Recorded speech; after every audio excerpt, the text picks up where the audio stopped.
Apocalipse capítulo 7, verso de número 1,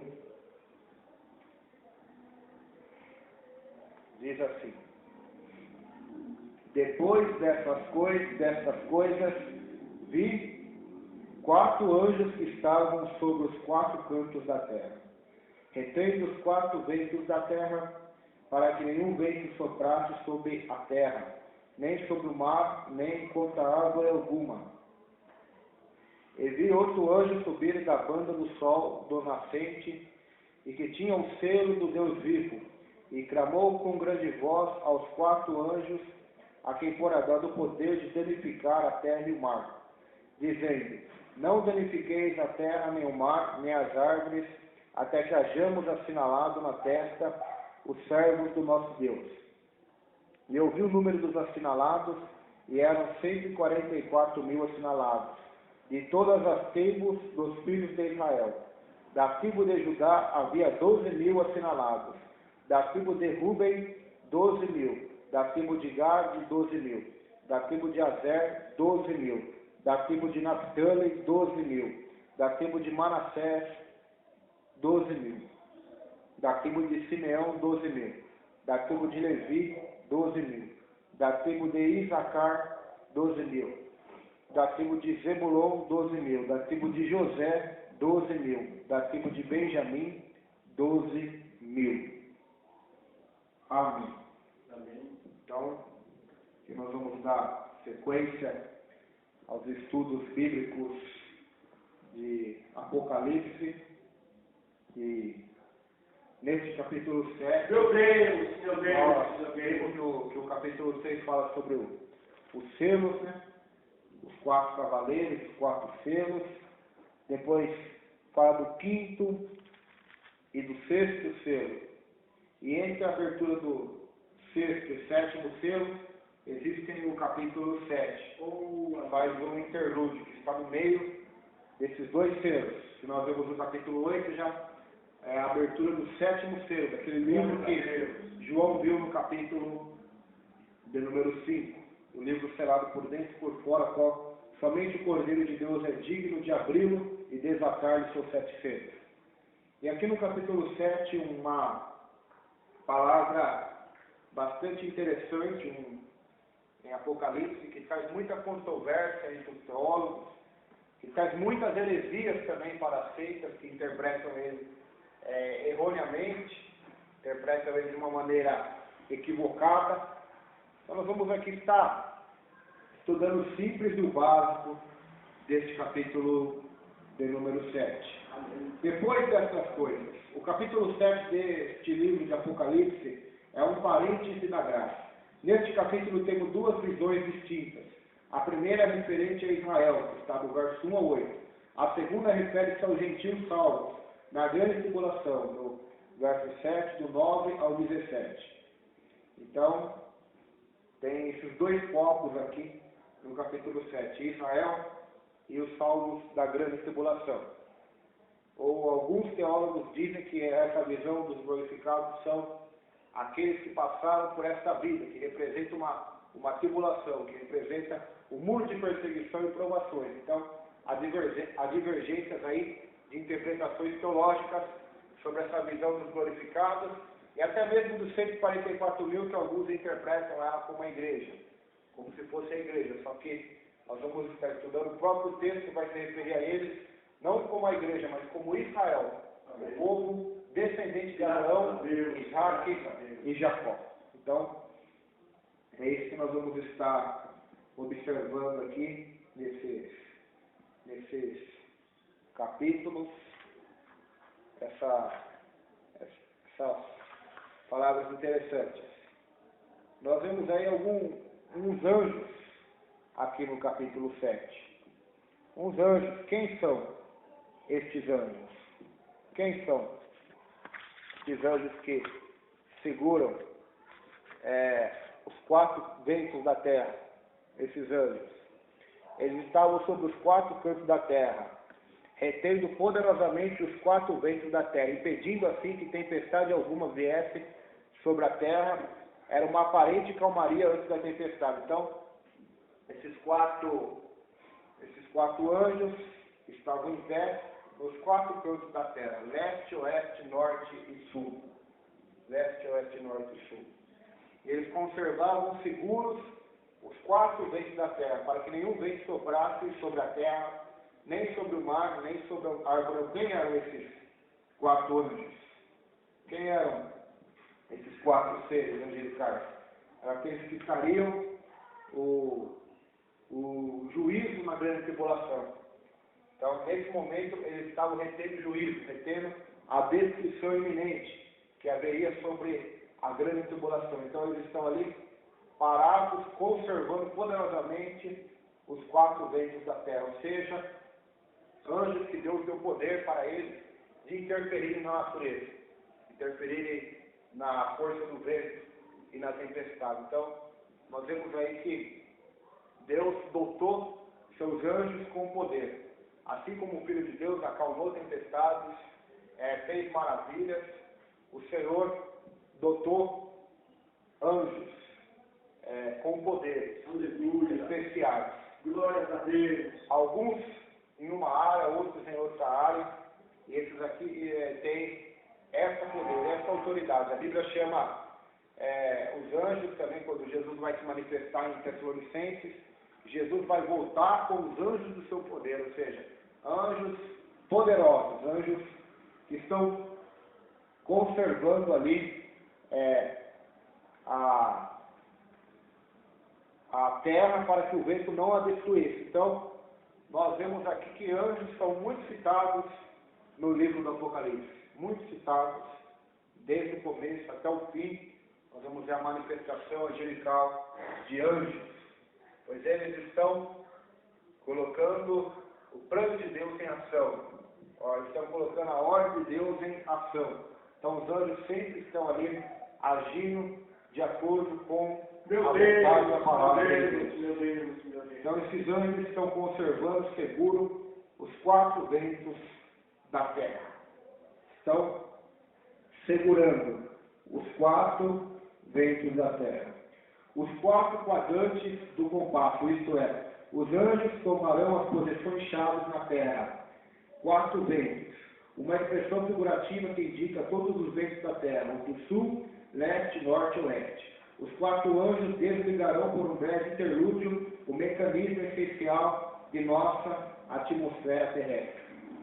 Então, esses anjos vão desligar temporariamente, por um breve período, até que o outro anjo possa assinalar os 144 mil de Israel. Eles vão estar segurando os ventos, segurando para que não haja tempestades, tornados, furacões, para que não haja catástrofes naturais no planeta Terra, até que os escolhidos, os eleitos de Deus estejam todos eles marcados e selados pelo selo de Deus. Então, isso aqui é muito, muito interessante. Os quatro cantos da terra, trata-se de uma figura de linguagem. O livro de Jó lembra-nos que Deus suspende a terra sobre o nada. Em Jó 26, versículo 7, diz a Bíblia que o Senhor suspende a terra sobre o nada. Ou seja, como que Jó, milhares e milhares de anos atrás, saberia disso? Ele não tinha telescópio, não tinha nada, e verdadeiramente a terra flutua sobre o nada, o universo. Ela flutua em torno de si mesma e em torno do Sol, da gravidade solar. Então, Jó, ele ali falou também algo interessante. Isaías viu o Senhor sentado sobre o globo da terra, que está em Isaías 40, verso 22. Até os dias de hoje fala-se dos quatro cantos da terra como direção: norte, sul, leste e oeste. Assim os quatro ventos são os que procedem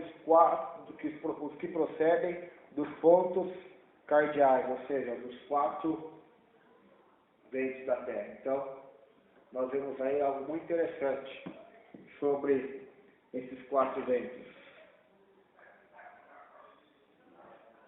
Vamos ver algo interessante aqui.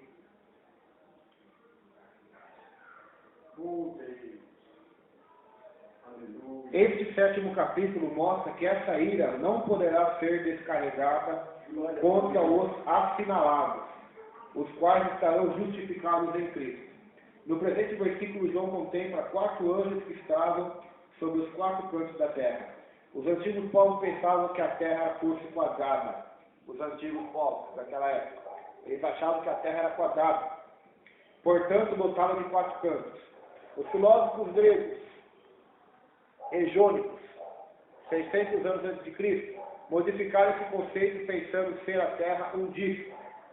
O profeta Daniel, 607 a.C., teve uma visão sobre os 4 ventos do céu. Daniel 7:2. O profeta Zacarias, 520 a.C., viu também em sua futurística visão algo semelhante. Zacarias 6:5. No presente texto, porém, os ventos são dos 4 cantos da terra, e não do céu. Isso significa os 4 ventos dos 4 pontos cardeais, norte, sul, leste e oeste. Os 4 ventos cardeais simbolizam também os poderes celestiais. Esses poderes põem em movimento as nações do mundo. Então, muito interessante sobre esse conceito, os 4 cantos da terra. Alguns até pegam esse texto para criticar a Bíblia, dizendo que ela está errada, porque a terra é um globo. E como que um globo pode ter 4 cantos? Só que esses 4 cantos, esses 4 ventos, se referem aos 4 pontos cardeais: vento do leste, do norte, do sul e do oeste. Ou seja, 4 cantos: leste, oeste, norte e sul. No norte está a Groenlândia, América do Norte, Canadá, Estados Unidos. No sul, abaixo de nós, tem Uruguai, tem Argentina, tem o fizinho do Chile, depois tem a Antártida, o continente da Antártida, o maior continente do mundo, somente gelo. E ao nosso leste e oeste existe a África de um lado, do outro lado a Ásia, Japão, a Austrália. Então esses são os 4 ventos da Terra, os 4 pontos cardeais, os 4 cantos que seguram o vento atmosférico, até que não haja destruição alguma. No verso de número 2, nós vemos algo interessante. Amém. Apocalipse 7:2. Diz assim: vi outro anjo que subia do nascente do sol, tendo o selo do Deus vivo, e clamou em grande voz aos 4 anjos, aqueles os quais fora dado fazer dano à terra e ao mar. Então aqui João, na sua visão, vê aqueles 4 anjos, agora ele vê outro anjo, que subia do nascente do sol, ou do leste. Nascente do sol.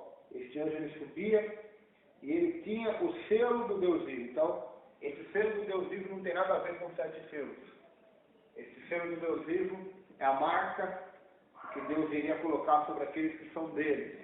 Não são servos, são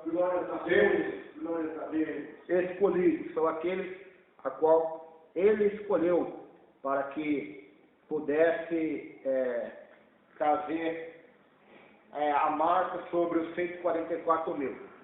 Os 4 anjos do juízo das trombetas, que são ordenados a não tocar suas trombetas, que caso os 144 mil judeus sejam assinalados ou marcados para serem protegidos durante este juízo.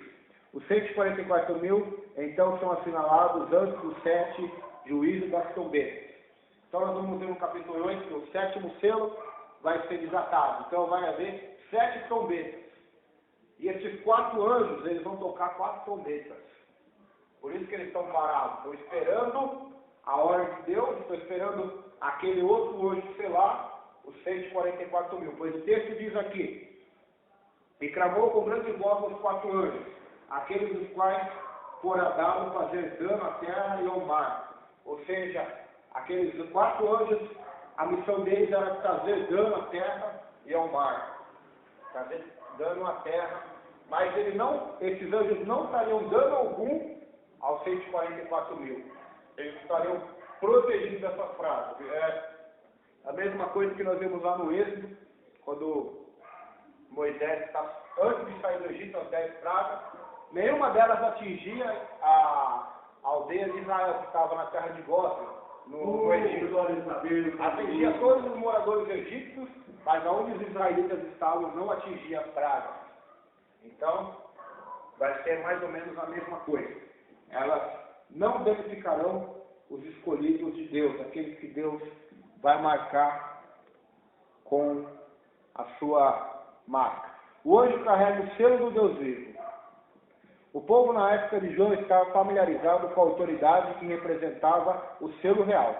Mas este selo aqui referido é muito maior, é o selo do Deus vivo, e não há autoridade maior que ele. Através destes selos, indivíduos são identificados como pertencentes a Deus, estando sob seu cuidado e proteção. Devido ao fato do anjo que veio do Oriente carregar o selo do Deus vivo, é ordenado aos outros anjos que retivessem os ventos em voz alta. Este ser angélico determina que até que se haja selado o servo de nosso Deus, não deveriam aqueles danificar a terra, o mar, as árvores. Eles tinham tal prerrogativa, pois eram mensageiros do julgamento divino. Então, estes anjos estavam parados até que aquele anjo forte, aquele anjo do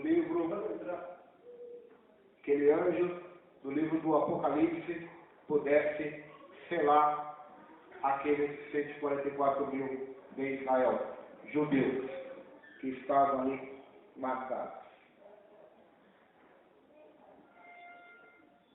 Terceiro versículo. O anjo falava assim para os 4 anjos, dizendo: não danifiqueis nem a terra, nem o mar, nem as árvores, até selarmos na fronte ou na testa o servo de nosso Deus. Então, no livro do Apocalipse nós veremos mais em breve que haverá a marca na testa ou na mão direita da besta. E assim, antes dessa marca acontecer, Deus já marcará os seus fiéis, marcará os seus escolhidos na testa, com o selo do Deus vivo. Será uma marca espiritual? Será uma marca que todos conseguirão enxergar? Não sabemos dizer. Será? Eu creio que é uma marca espiritual. Creio que é uma marca invisível aos olhos do mundo, mas visível aos anjos, aos demônios, visíveis ao Pai Celestial. Será essa marca, a marca que Deus vai selar na fronte. Então, o Apocalipse, em sua magnitude, é um livro de selo e assinalação. Em muitas de suas passagens, vemos todo o exército da besta assinalado na sua testa. Isso parece ser uma antítese dessa passagem aqui em foco. Portanto, todo o povo de Deus é marcado. O profeta Ezequiel, no capítulo 9 do seu livro, descreve também uma companhia de homens assinalados. O sinal posto pelo homem vestido de linho sobre eles protegia do juízo de Deus sobre a rebelde cidade. Isso falando do texto de Ezequiel, capítulo 9. O texto de Isaías 44:5 menciona a inscrição do nome de Deus sobre as mãos dos fiéis, para identificá-los como pertencentes a Ele. Essa é um dos tipos de selo. A passagem de Ezequiel 9:1-8 encerra a cena similar a essa, quando 6 anjos são retratados como preparados para destruir Jerusalém. Quando então aparece um outro personagem, um homem vestido de linho, e marca como sinal a testa dos homens que suspiram. Está no verso 4-8. Então, Ezequiel capítulo 9 acontece algo semelhante. Antes da destruição de Jerusalém, os anjos que estavam ali para destruir Jerusalém, veio este homem vestido de linho e marcou todos eles para que eles não fossem destruídos lá naquela época já. Então, a mesma coisa que está acontecendo. O anjo, ele vai selar os escolhidos de Deus. Ele vai selar na fronte o servo de nosso Deus. A palavra servo de Deus pode ser identificada também como escravo. O grego doulos normalmente significa escravo, não servo. Muitos escravos daqueles dias eram cativos de guerra. O apóstolo Paulo alegremente chama a si mesmo de escravo do Senhor Jesus Cristo. Ele havia sido feito, inclusive, prisioneiro do Senhor Jesus Cristo em várias ocasiões. Ao chamar a si mesmo de escravo de Jesus, enfatiza que Cristo era de fato Senhor de sua vida e que ele achava-se sujeito ao seu senhorio. Este selo, pois, serve para identificar os verdadeiros servos de Deus, sujeitos a Ele, ao seu comando e, portanto, sempre prontos a fazer-lhe a sua vontade. Vamos lá para o texto de Ezequiel 9, comparar com esse texto aqui. Ezequiel, capítulo 9, livro do profeta Ezequiel, capítulo de número 9.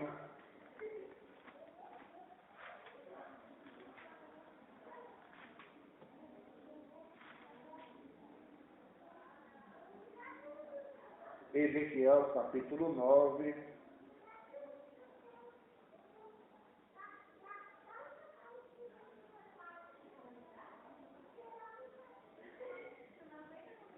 Diz assim. Vamos ver o verso 1, Ezequiel 9. Então ouvi que gritavam em alta voz, dizendo: chegai-vos vós, executores da cidade, cada um com a sua arma destruidora na mão. Eis que viam 6 homens a caminho da porta superior, que olha para o norte, cada um com a sua arma esmagalhadora na mão. E então esses 6 anjos, iam causar juízo sobre Jerusalém. E entre eles, certo homem vestido de linho, com um estojo de escrevedor à cintura, entraram e se puseram junto ao altar de bronze. A glória do Deus de Israel se levantou do querubim sobre o qual estava, indo até a entrada da casa. E o Senhor tramou ao homem vestido de linho, que tinha estojo de escrevedor à cintura. Ele disse: passa pelo meio da cidade, pelo meio de Jerusalém, e marca com um sinal a testa dos homens, que suspiram e gemem por causa de todas as abominações que se cometem no meio dela. Aos outros dizem: ouvindo isso, passai pela porta após ele, e sem que os vossos olhos poupem, e sem que vos compadeçais matai. Matai a velhos, a moças e a virgens, crianças e mulheres, até exterminá-los. Mas todo homem que tiver o sinal, não vos chegueis. Começai pelo meu santuário. Então começaram pelos anciãos que estavam diante da casa. E ele disse: contaminai a casa, enchei de morte os árvores que saíram. Saíram e mataram na cidade. Então, aqui nós vemos que Deus dá uma ordem a 6 anjos com arma destruidora na mão. Com arma, como diz aqui a tradução, com a sua arma esmagadora na mão. Entre eles havia um certo homem vestido de linho. Um anjo semelhante a este. Um ser espiritual semelhante a este. Que tinha por tarefa marcar todos aqueles que se conduíam, que se retorciam, que cramavam, que suspiravam pela maldade de Jerusalém. E eles seriam marcados, eles seriam poupados da destruição de Jerusalém. Então, seriam como Ló. Ló foi poupado por Deus, por ser um homem justo, que se afligia todos os dias pelo que ele via e ouvia na cidade de Sodoma e Gomorra. Então, eles aqui seriam poupados. E a mesma coisa em Apocalipse capítulo 7. Esses que vão ser selados, eles vão ser poupados das trombetas, que é o tocar, e dos selos, e das trombetas, da abertura do 7º selo, das trombetas, e das taças da ira de Deus, que é depois a sequência das trombetas. Então, eles serão poupados desta tão grande praga que acontecerá. Vamos para o próximo verso número 4.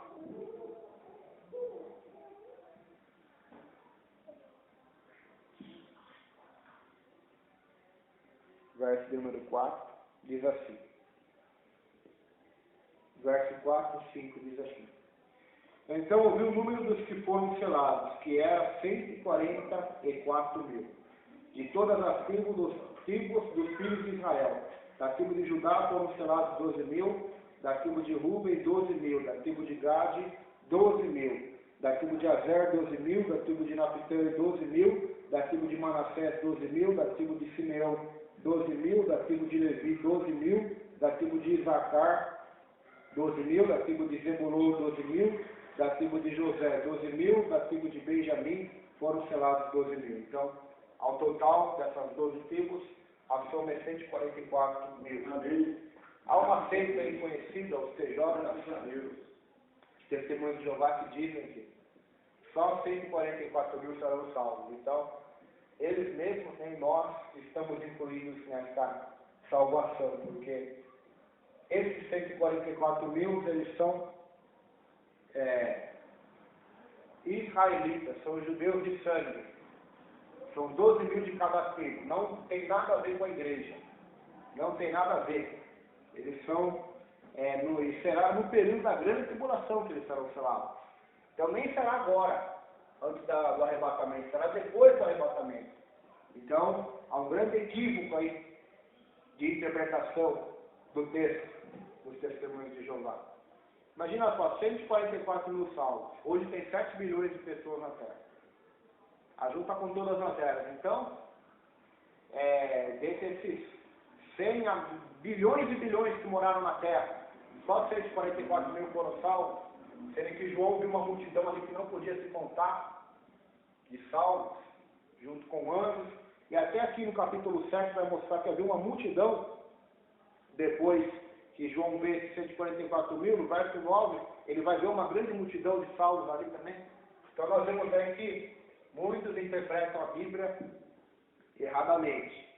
E só não precisava nem ser teólogo, é só ler o capítulo inteiro, que vai ficar claro aqui que quem é Israel e quem é a grande multidão que está no céu. Porque a partir do verso 9, João vê uma grande multidão que não podia ser Meu Deus, está muito claro aqui que a interpretação deles está totalmente errada.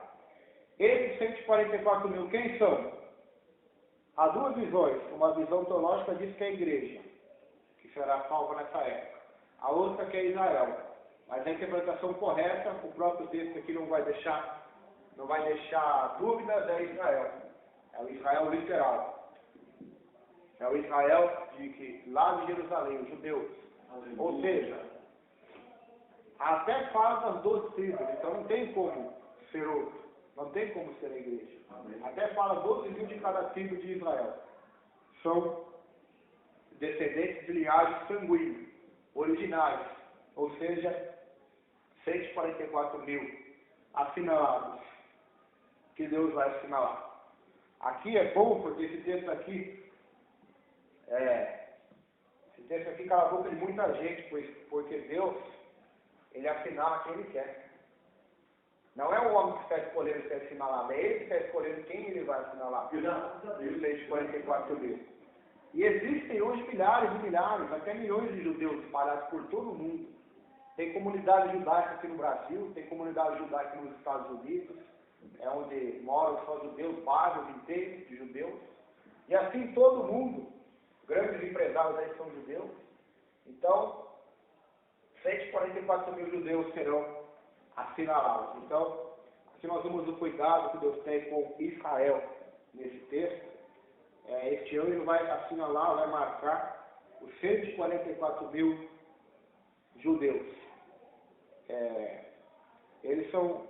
Estes judeus são salvos no início da grande tribulação e são selados a fim de passarem por ela. É o remanescente judaico preservado do martírio. Existem sempre uma pergunta a respeito de 144 mil, por parte dos estudantes da Bíblia. É a igreja representada? É o que eu já disse aqui. Não é a igreja representada, é os próprios judeus. Isso aqui são bem poucos ramos teológicos que interpretam isso como representam a igreja. A maioria dos estudiosos do Apocalipse tem essa mesma visão, que esses 144 mil são pessoas de Israel que serão seladas e protegidas neste período. Após o servo de Deus haver sido selado, João ouve o seu número, 144 mil. Eram eles provenientes das 12 tribos de Israel. Como se vê, nem toda a descendência de Israel foi selada. Somente alguns o foram. Qual o critério? Pois para que alguns o fossem, outros não. Eruditos creem que os selados representem as primícias de avivamento final. Outros observam que, embora Efraim não seja mencionado, está ali representado por José. Dan é deixado de fora, Levi é incluído. Observe ainda que a ordem dos nomes seguida é diferente de qualquer outra lista registrada na Bíblia. Então a ordem aqui que é seguida assim, Judá nunca foi o primeiro, sempre foi, é o quarto, lá no livro de, deixa eu ver certo, deixa eu falar besteira. No livro de Gênesis, Judá é o quarto nome. No livro de Ezequiel 48, Judá está lá no finalzinho. Só em Apocalipse que ele está em primeiro. Aqui, dessas 12 tribos, foi tirada a tribo de Dan. Não fez parte desses 144 mil. Foi colocada no lugar dela a tribo de Levi, que aparentemente não tinha terra. Lá em Gênesis a Deuteronômio, eles não receberam porção nenhuma de herança, porque o ministério deles era sacerdotal, servia a Deus. Então Deus era a herança deles, Moisés disse. Eles não teriam terra nem casa, eles só serviriam a Deus. Amém. Então eles passavam por todas as duas tribos.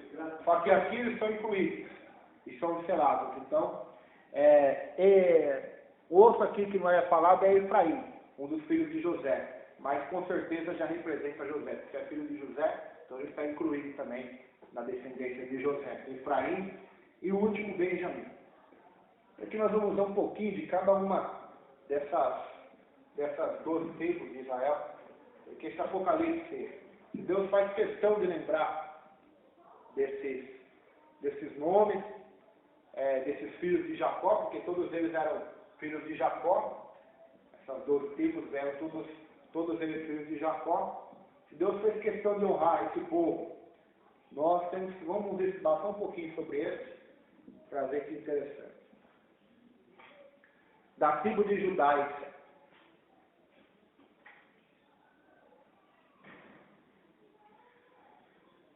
Vamos lá.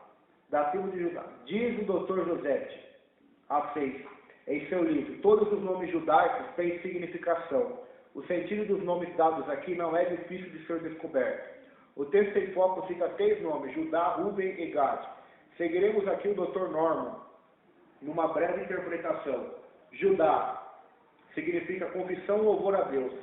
Rúben, que quer dizer eis um filho. Gad, uma companhia ou fortuna. Observemos, pois, as significações especiais. Então, das 12 tribos, vamos ver o significado do nome desses chefes das 12 tribos de Israel. Judá. O leitor deve observar que Judá é mencionado em primeiro lugar na lista dos assinalados. Mormente porque Cristo, Messias prometido, era dessa tribo. Judá foi o quarto filho de Jacó por Lia. Gênesis 29, 35. Bem como o primeiro ponto acima, seu nome significa louvor de Deus. E através de seu filho maior, Jesus, que esse louvor se torna possível entre as nações do mundo. O louvor é apreciado por todos os verdadeiros discípulos de Cristo, especialmente pelo grupo selecionado de judeus, que são representados durante o tempo da grande angústia por este nome. Então, Judá. Aí, os que serão selados, os 12 mil, a tribo de Judá, que significa louvor a Deus. É a tribo também que descende do Salvador, o Messias, Jesus, filho de Davi, que é da tribo de Judá. Então, por isso que ele está em primeiro de todas as 12 tribos aí, a de Judá está em primeiro. O segundo é o Rúben. Rúben foi o primogênito de Jacó por Lia. Foi o primeiro filho que Jacó teve por Lia. Gênesis 29, 32. Por causa do seu pecado, perdeu direito à primogenitura. Seu nome significa eis o filho. Nisso se pode perceber certa lição espiritual, porque é o filho que nos convém contemplar. A estabilidade de Rúben encontrou cura no filho maior de Israel, Jesus Cristo.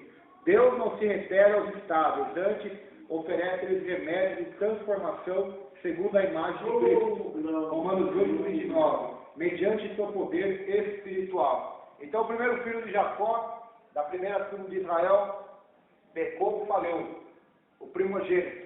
Mas o primogênito de Deus, Cristo Jesus, não falhou. É o Salvador, é o perfeito Filho de Deus, é o Pai da eternidade, conselheiro, perfeito em palavras e obras e ação. Gad. O seu nome significa tropa. Gênesis 30, verso 11. Espiritualmente falando, talvez denote um número incomensurável dos santos especialmente no presente texto, no caso do grupo de selecionados. Esses são aqueles que Deus reservou para si mesmo com fidelidade. Precipua visando ao bem-estar de toda a humanidade. Foi ele o 7º filho de Jacó, através da criada de Lia, Zilpa, uma empregada de Lia chamada Zilpa, uma serva, teve mais filhos com Jacó, e esse filho, um deles foi o 7º chamado Gad. Houve disputa entre as mulheres de Jacó para ver quem tinha mais filhos. Sempre teve essa disputa, foi interessante. Penina também zombava de Ana, porque Ana não podia ter filhos com Samuel. Havia uma disputa entre as mulheres, pois eles praticavam poligamia, um homem casando-se com várias mulheres. Abraão, por não ter filho, acatou o conselho de Sara e teve filho com Agar também. Então, naquela cultura, isso era normal. Não que fosse aprovado por Deus, mas era permitido por Deus. Era algo que não era da vontade de Deus, mas era uma permissão somente de Deus, uma concessão. Agora, quando Cristo vem à Terra, ele acaba com essa brincadeira, que havia desde a Galera. Então, Gad significa atual. Azer, nós vemos aí no verso 6, em Apocalipse 7, da tribo de Azer. Azer e Sete. O leitor deve observar que os nomes continuam com a mesma significação especial. Azer, bendito, Naphtali, lutando ou lutando contra, Manassés, esquecimento. Isso indica que, olhando para o filho, é organizada uma companhia de benditos, lutando contra o esquecimento com significação especial. Azer, seu nome significa bendito, Gênesis capítulo 30, verso 3. Espiritualmente significa as bênçãos do Messias sobre todos os discípulos, mas sobretudo sobre os mártires e testemunhas do período da grande tribulação. Foi ele o 8º filho de Jacó, por meio de Zilpa, criada de Lia. Naphtali, seu nome significa luta, ou lutando contra, Gênesis 30, verso 8. Espiritualmente pode designar o conflito dos santos, escatologicamente falando, nos últimos dias. Isso pode apontar para os tempos da grande tribulação, que certamente será também um tempo de luta entre o mal e o bem. Isso é especialmente veraz no que diz respeito às tremendas perseguições religiosas, prometidas pelas profecias e promovidas pelo Anticristo. Naphtali foi o 6º filho de Jacó, nascido de Bilha, criada de Raquel, a filha mais nova de Labão, o arameu. Gênesis 29, verso 26. Manassés, que significa esquecimento. Quando José teve esse filho Manassés, ele colocou o nome Manassés, esquecimento, ou seja, esquecendo das aflições que eu já passei, da traição dos meus irmãos, do que eu passei como escravo no Egito. Agora começou um novo tempo na minha vida. Agora eu sou o segundo de Faraó. Então, o nome Manassés significa esquecimento. Manassés. Foi o filho mais velho de José, nascido no Egito e de mãe egípcia. Asenate, filha de Potífera, sacerdote de Gênesis 41, verso 5. Substituiu a tribo de Dan na lista dos assinalados. E o possível motivo disso é que seu nome significa esquecimento. Gênesis 41, 51. Espiritualmente falando, isso talvez quer ensinar-nos a esquecermos do que fica para trás, buscando novas vitórias em Cristo, o algo precioso. Os mártires assinalados do período da grande tribulação terão de fazer isso, por cuja razão serão vitoriosos em tempos tão adversos. Aleluia, glórias a Deus. Verso 7 diz assim, da tribo de Meu Deus. Simeão, 12.000, da tribo de Levi, 12.000, da tribo de Isacar, 12.000. Simeão significa ouvindo e obedecendo. Levi, união, reunindo ou apego. Isacar, recompensa, ouvindo e obedecendo a palavra, apegados à recompensa futura, certo? Simeão, seu nome significa ouvindo a audição. Espiritualmente isso pode significar que devemos ouvir a fim de obedecer. E também que as ovelhas de Cristo ouvirão sua voz e o seguirão, até mesmo sob as mais difíceis circunstâncias. João 10:16. Como sucederá durante a grande tribulação, em que o anticristo martirizará há muitíssimos seguidores de Cristo. Então, eles ouvirão e seguirão a Deus, mesmo em momentos difíceis. Levi foi o terceiro filho de Jacó por meio de Lia. Gênesis 29, 34. Seu nome significa reunido. Espiritualmente falando, isso pode indicar como o amor de Cristo nos confere união no bem-estar, de tal modo que nada é capaz de separar-nos do amor de Deus em Cristo. Está em Romanos 8,39. Nada pode nos separar do amor de Cristo. Isso será algo necessário quando o anticristo perpetrar suas violências ímpias e lançar o caos no meio da comunidade, os santos da grande tribulação. Nada pode separar-nos da graça de Deus, que opera por meio do amor em qualquer tempo ou circunstância. A tribo de Levi era a tribo sacerdotal. Os assinalados foram comprados com o precioso sangue do Cordeiro, por cuja razão são constituídos reis e sacerdotes para Deus. Isacar foi o nono filho de Jacó, por meio de Lia. Gênesis 31, versos 17 e 18. Seu nome significa salário e recompensa. Talvez indique espiritualmente falando os benefícios e galardões que Deus confere aos seus servos, especialmente para os fiéis sofredores durante os tempos difíceis da grande tribulação. Meu Deus, meu Deus. Verso de número 8. E o último verso dessa parte. Da tribo de Zebulon, 12.000. Da tribo de José, 12.000. Da tribo de Benjamim, 12.000.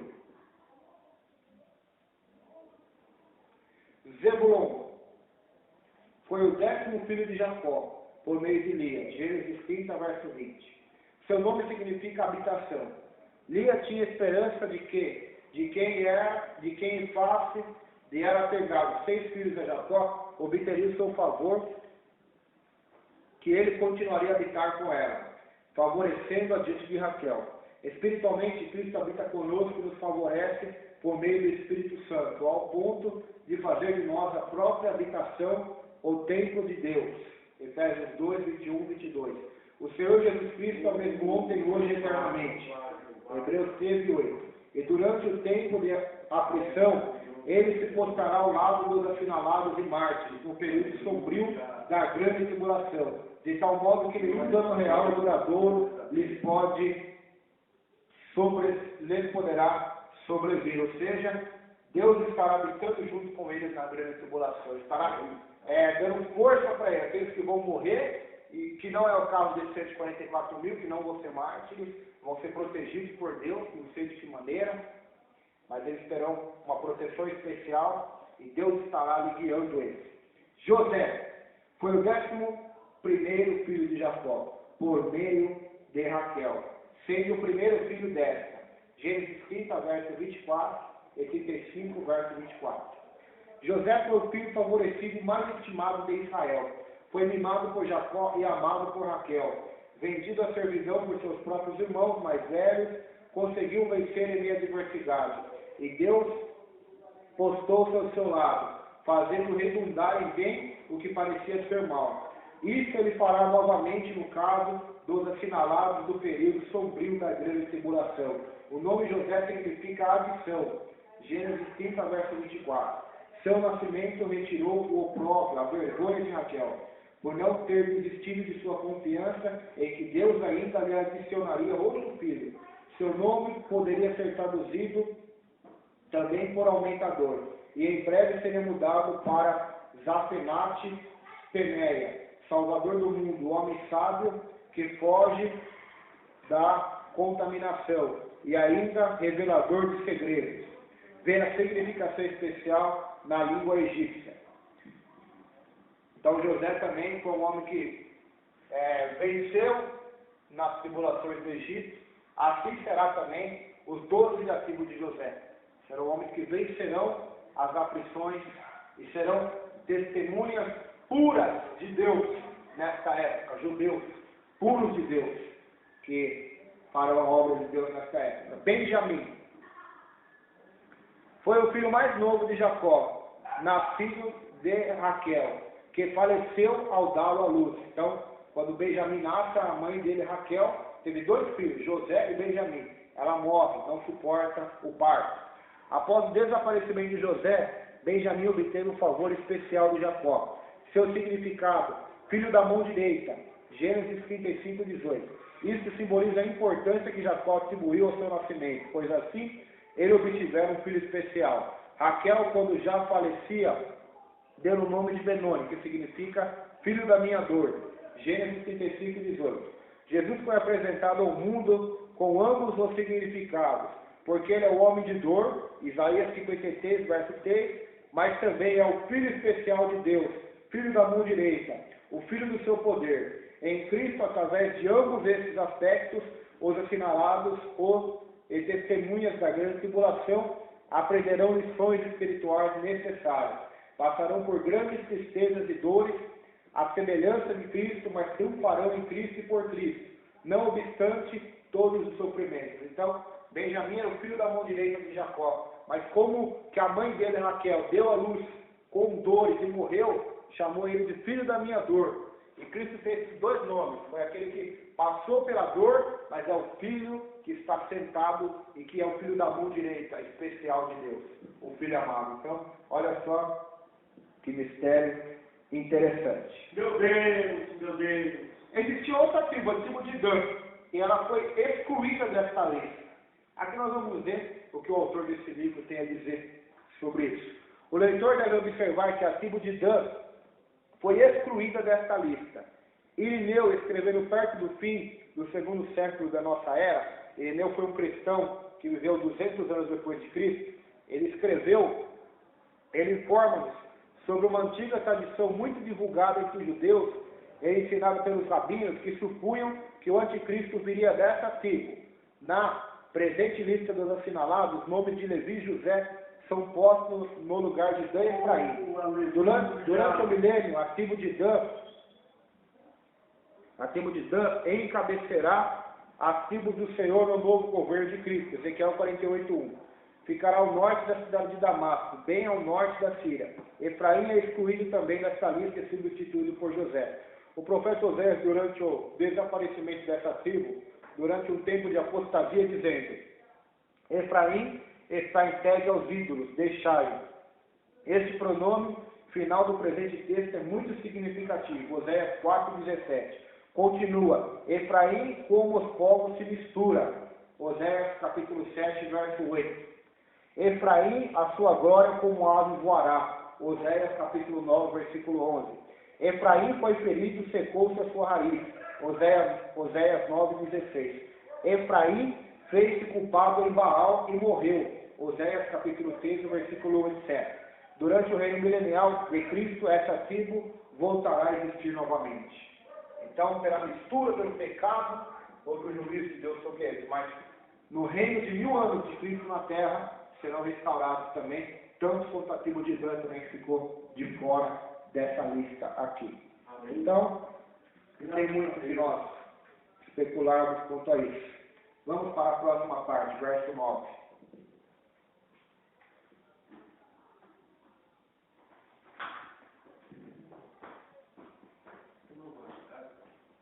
Verso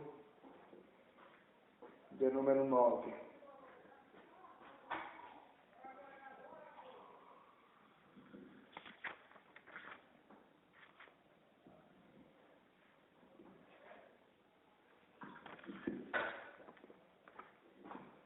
Diz assim: aleluia.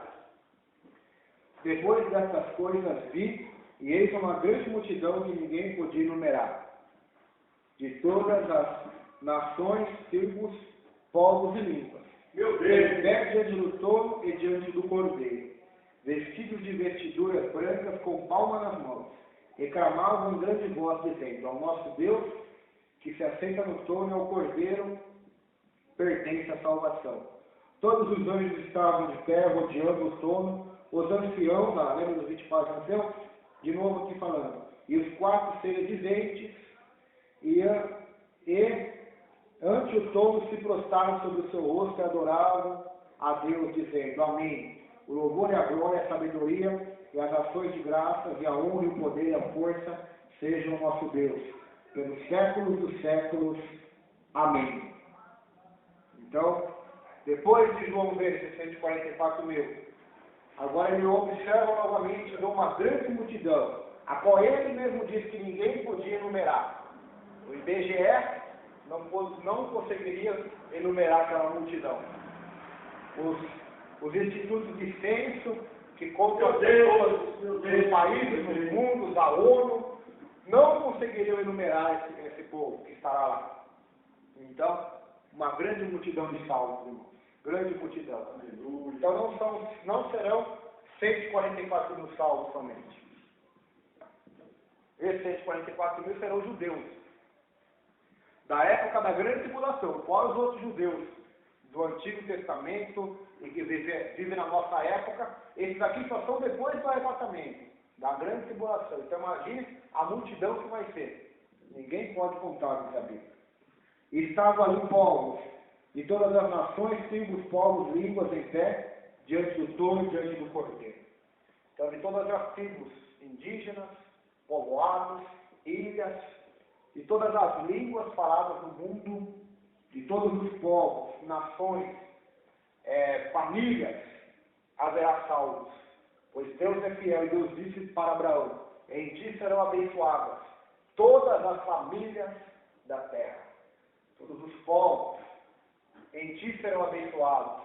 Ou seja, se cumpriu o descendente de Abraão, Cristo. A salvação alcançou povos de todas as etnias, raças, cor, línguas e nações. Meu Deus, Deus alcançou povos de todos os lugares. Deus salvou. E eles estarão em pé diante do trono do Cordeiro, vestidos de vestes brancas, ou seja, lavados pelo sangue de Jesus, com palma nas mãos, que representa a justiça de Deus, que representa, de acordo com a simbologia profética das Escrituras, as palmas simbolizam vitória e paz. Essa foi a interpretação quando entrou em Jerusalém, o príncipe da paz. As palmas ou ramos de palmeiras são citados em caráter cerimonial com a festa dos tabernáculos.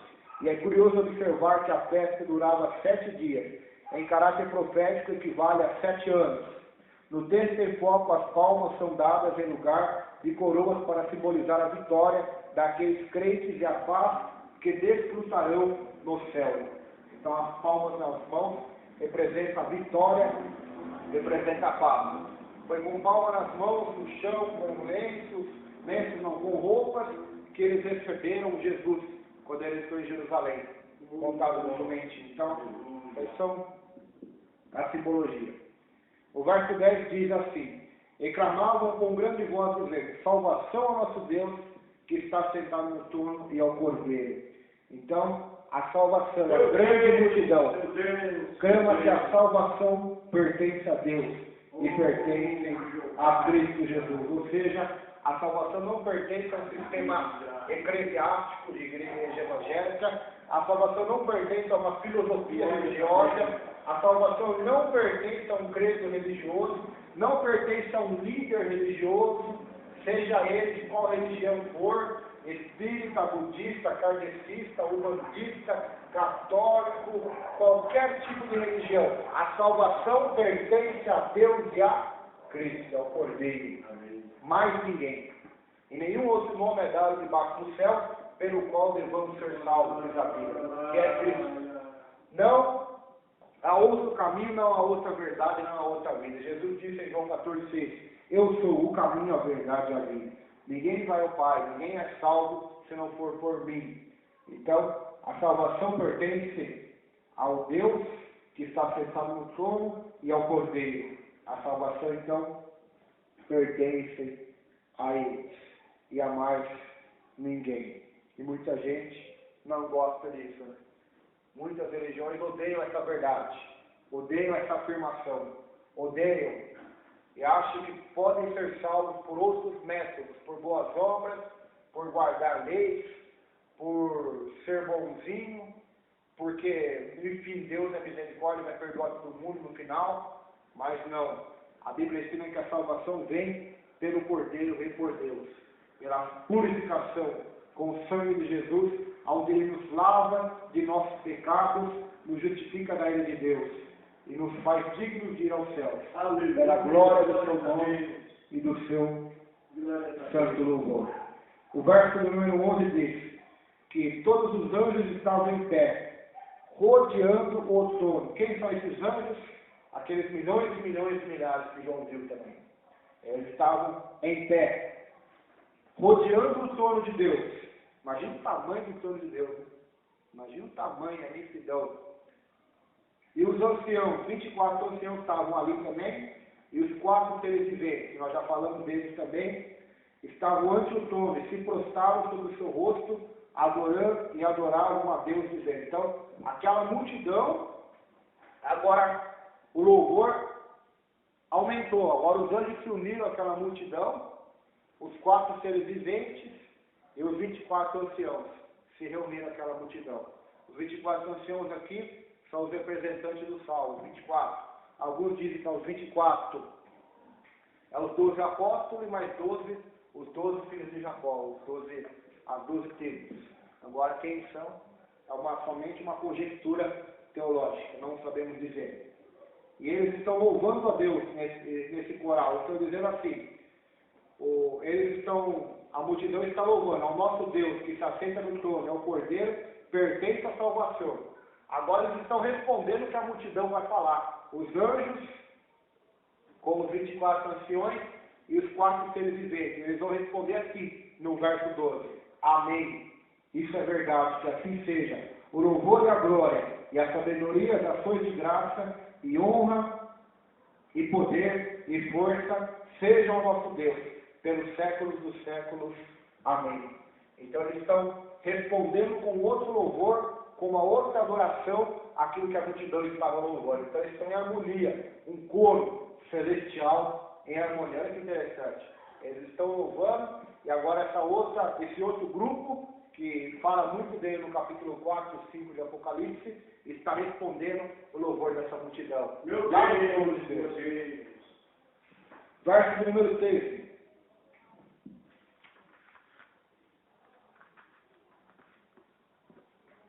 Verso número 13.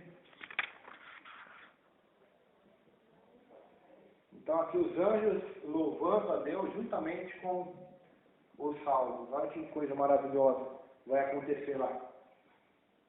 Verso 13.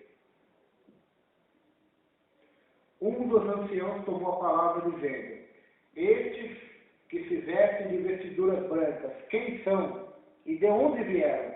Pergunta para João. Respondi-lhe, João respondeu: meu Senhor, tu o sabes.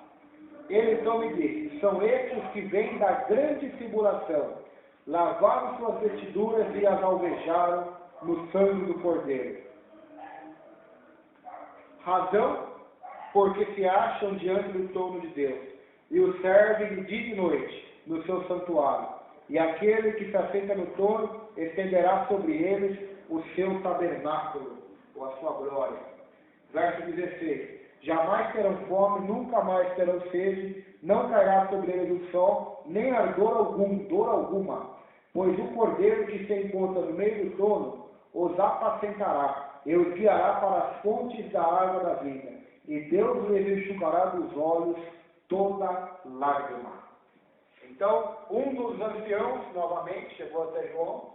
Nós vemos que no capítulo 5 também, um dos anciãos conversa com João, dizendo: não chore, João, ali está o leão da tribo de Judá. Agora, novamente, um daqueles 24 anciãos vem até João e faz uma pergunta para ele. Essa multidão que você viu aí, que está no verso 9, quem são e de onde vieram? João não sabia dizer. Eu não sei, Senhor, se eles são os salvos da antiga aliança, da nova aliança. Não sei quem eles são. Tu sabes, Senhor, disse para o ancião. Eu não sei, tu sabes quem eles são. Então ele disse: são esses que vêm da grande tribulação. Então aqui é onde eu falei as duas interpretações que existem. A primeira diz que essa grande tribulação é a vida que nós passamos nessa terra. Só que, biblicamente falando, se nós fazemos uma análise desse texto, essa multidão são aqueles que foram salvos nesses períodos de 7 anos. É o que está claro aqui, irmãos. Não que a outra interpretação possa estar errada, ou talvez até as duas possam ter sentido. Mas a que mais se chega a fiançar a esse texto é esses que venceram a grande tribulação são aqueles que foram salvos nesse período dos cavaleiros. Nós vemos que uma quarta parte da terra morreu, né? E uma grande parte desses foram salvos. Foram mortos e foram salvos. Então, esses são aqueles que lavaram suas vestiduras e as alvejaram no sangue do Cordeiro. Razão essa porque se acham diante do trono de Deus e o servem dia e noite no seu santuário. E aqueles que se assentam no trono estenderá sobre eles o seu tabernáculo. Agora, tem pessoas que não gostam nem de servir a Deus aqui na terra. Quanto mais servir a Deus no céu de dia e noite. Embora lá não haverá noite, é uma figura de linguagem somente. Significa eternamente, significa sem cessar. Se as pessoas não gostam de servir a Deus na terra, se elas forem para o céu vai ser inferno. Porque lá elas não vão poder viver mais a vida delas em busca do prazer, do pecado, do dinheiro, mas elas vão ter que se sujeitar a Deus eternamente. Amém. Então, para muitas será o inferno. Elas não aceitam isso. Por isso, o Deus Todo-Poderoso, ele diz uma frase de um teólogo chamado C.S. Lewis, que existem 2 tipos de pessoas: aqueles que dizem para Deus, seja feita a tua vontade, e aqueles que Deus vai dizer para eles no dia do juízo, a tua vontade seja feita, que é a condenação eterna, né? Então, servir a Deus aqui na terra é o ensaio do que acontecerá no céu. É o ensaio somente. Nós estamos aqui no ensaio, numa peregrinação, num período de breve tempo, de leve e momentâneo tempo, de sombra do que será toda a eternidade servindo a Deus, adorando e servindo a Deus, de dia e noite no seu santuário. E Ele vai estender sobre nós o seu tabernáculo, a sua glória, e vai morar, habitar conosco para sempre. Diz o texto que lá no céu jamais terão fome, os salvos jamais terão fome.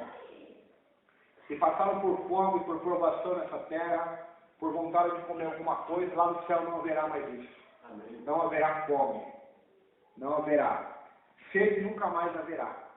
Nem a sede de água, nem a sede de justiça. Porque lá todos serão saciados. O céu é um mundo de amor, o céu é um mundo de justiça. É o lugar onde habita o amor, a justiça e a retidão. Não haverá injustiça no céu, não haverá crime no céu, não haverá marginalização no céu. No céu não haverá seu vizinho passando fome, ou outro vizinho com sede. Todos ali estarão alimentados, saciados por Deus. Jesus disse: aqueles que beberem da água que eu der, nunca mais terá sede. Eu sou o pão vivo. Quem de mim se alimenta, nunca terá fome. Eu sou o pão da vida eterna. Ou seja, quem estiver lá se alimentará do próprio Senhor. Não terá fome, não terá sede. Não cairá sobre eles o sol. Pois na terra, principalmente naquele lado lá de onde João morava, né? lá na Palestina, Israel, o sol do deserto é escaldante. É terrível. E muitos morriam de enxaquecas, de dores. E o sol chegava até a causar enfermidades em muitas pessoas. Até hoje, né? As pessoas vão na praia, os médicos recomendam passar o protetor solar porque é perigoso dar câncer de pele. O sol quente, o sol caloroso, que representa as provações, que representa também o ardor das dores desse mundo, das aflições. Lá no céu não haverá mais esse tipo, nem de calor haverá, não vai haver nem calor nem frio. Nem calor, nem frio, nem verão, nem outono. O clima lá será sempre eternamente o mesmo. Nunca haverá noite. Será um clima agradável. Mais agradável do que era o jardim do Éden. Será o clima do céu. Então, se alguns perguntam, no céu vai ter calor? Não. No céu vai ter inverno? Também não vai. Vai ser um clima totalmente equilibrado. Não como é dessa terra. Um clima desequilibrado. Calor vai ter inferno. E frio também. ao mesmo tempo. Dá para imaginar? Calor e frio ao mesmo tempo? O frio do terror da morte, do pavor, do medo e o calor do fogo flamejante do lago de fogo. Então, é algo terrível. E vai ter trevas. Onde há fogo tem luz, né? Mas Jesus disse que lá as trevas são exteriores. Então, é um fogo escuro, um fogo de escuridão. É algo tenebroso, irmãos. Então, que Deus tenha misericórdia de nós, que a graça dele nos cubra e nos ajude a caminhar com ele até o fim, porque o céu e o inferno é uma verdade. Muitos hoje rejeitam isso, não acreditam nisso, mas depois da morte que muitos vão descobrir que o que mais eles precisavam acreditar, eles não acreditaram em Deus, no céu e no inferno e na existência do diabo também. As pessoas não acreditam no diabo, não acreditam no inferno, não acreditam no céu nem no inferno. Muitos até acreditam em Deus, mas muitos que acreditam em Deus não acreditam que Deus mandará para o inferno. Então não acreditam no Deus verdadeiro, acreditam no Deus falso. Porque o Deus da Bíblia manda para o inferno como leva para o céu. É o que está escrito na Bíblia. Então no céu o sol não cairá sobre eles, nem ardor algum. Nem ardor algum. Aqui na minha tradução dele diz: nunca mais terão fome, nunca mais terão sede, nem sol, nem calma alguma cairá sobre eles. Ansiedade alguma, dor, aflição alguma, ardor, não cairá mais. Aquela preocupação, o que eu vou comer amanhã? Como que eu vou fazer amanhã, o dia de amanhã? No céu não haverá mais esse tipo de preocupação. Pois lá, Cristo cuidará de nós, nos guiará. É o que vai dizer aqui o verso de número 17. Pois é o cordeiro que se encontra no meio do trono. Olha, Cristo novamente no meio do trono, até no céu. Ele sempre foi o meio, no começo do mundo, antes de existir o mundo, na trajetória do mundo, no fim do mundo e depois do fim do mundo no céu. Ele vai continuar no meio, como centro de tudo e de todas as coisas. Ele está no meio do trono, vai apacentar. Ele é o pastor, ele é o bom pastor, diz o livro de João 10. Ele vai apacentar as ovelhas que o Pai lhe deu e vai guiá-las para as fontes da água da vida. E o Deus do Pai vai enxugar dos olhos toda lágrima. Vai enxugar, vai consolar. Toda lágrima que derramamos nessa terra será consolada por um consolo que vem do céu. A dor vai passar. Toda dor, todo trauma, toda mágoa, tudo que não presta vai ser curado instantaneamente. A memória vai ser sarada. Meu Deus! Deus vai enxugar dos nossos olhos todas as lágrimas. Amém, meus irmãos? Amém. Sexta-feira, então, continuaremos no capítulo 8, onde vamos ver a abertura do 7º selo e a primeira, segunda, terceira e quarta trombeta. Amém? Vamos orar agradecendo ao Senhor por esta rica oportunidade de estarmos aqui adorando e exaltando o bendito e sacrosanto nome dele. Senhor, nosso Deus, nosso Pai, te agradecemos por estar aqui nesta noite, Senhor, pela tua palavra, porque até aqui, Senhor Deus, nos ajudou, a tua graça, o teu poder que fez maior em nossas vidas. Senhor, abençoa teu povo, abençoa tua igreja, derramando a tua graça e o teu poder, Papai Santo, em nome de Jesus. É o que eu lhe peço e te agradeço.